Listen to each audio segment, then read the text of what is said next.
ఒక ఊళ్ళో యజ్ఞం జరుగుతోంది. యజమానికి యజ్ఞగుండంలో బంగారం ముద్ద దొరికింది. ఆయన ఆశ్చర్యపోయాడు. అప్పుడు భార్య చెప్పింది, నిన్న పొరపాటున యజ్ఞగుండంలో తాంబూలాన్ని ఉమ్మేశానండి, అదే ఈ రోజు బంగారం ముద్ద అయింది. ఆశ్చర్యంతో ఇంటి యజమాని పరీక్షించేందుకు తాను యజ్ఞగుండంలో తాంబూలాన్ని ఉమ్మేశాడు. మరుసటి రోజు మరో బంగారం ముద్ద దొరికింది. ఈ వార్త ఆ నోట ఈ నోట పాకింది. అంతే, యజ్ఞాలు చేసే బ్రాహ్మణులంతా గుండంలో ఊసేశారు, బంగారం ముద్దులు పొందారు. ఒక్క అర్కస్వామియాజి తప్ప. యజ్ఞం పవిత్రమైనది, యజ్ఞగుండం పవిత్రమైనది. యజ్ఞం చేయడమే నా ధర్మం, నా కర్తవ్యం. బంగారం ముద్దులు వచ్చినా బ్రహ్మాండమే బద్దలైనా నేను అందులో ఉమ్మేసే ప్రసక్తే లేదన్నాడు ఆయన.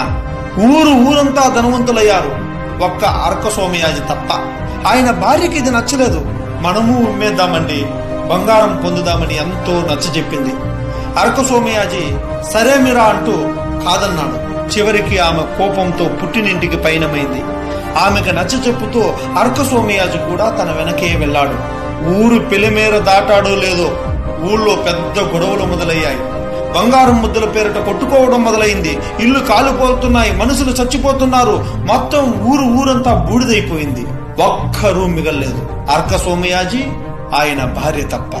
అప్పుడే కలిపురుషుడు వారికి ఎదురు వచ్చాడు. ఇన్నాళ్ళు నువ్వున్నావనే ఊరిని వదిలేశా.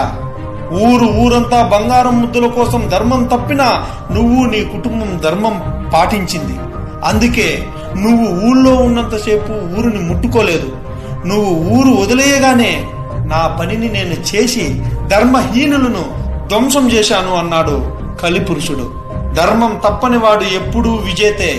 ధర్మం ఆచరించే వారికి చిన్న చిన్న ఇబ్బందులు ఎదురైనప్పుడు అది చూసి కొందరు మూర్ఖులు నవ్వుతూ హేళన చేస్తూ రాక్షసానందం పొందుతారు గాని చివరకు ధర్మమే గెలుస్తుంది.